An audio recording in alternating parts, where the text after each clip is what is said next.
In order to make sure that you are performing all standing mat work properly, you have to master the perfect posture Pilates setup. What you need to do is bring your feet together and imagine a clock face.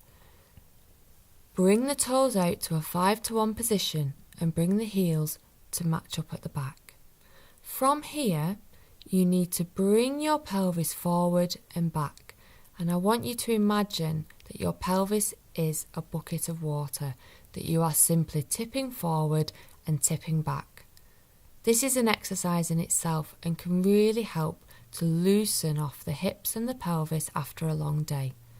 What you need to do is really push the pelvis back, bring it forward, and then find the middle of the two extremes. This is the pelvic neutral position.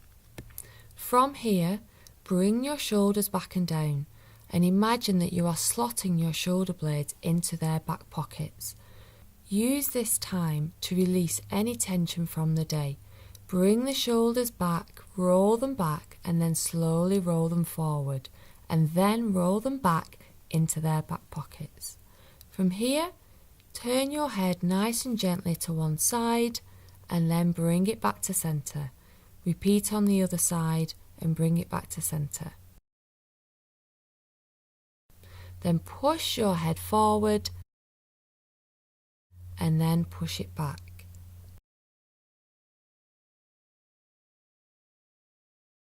Push forward and push back. Again, I want you to find the middle of the two extremes. This is your perfect Pilates posture position.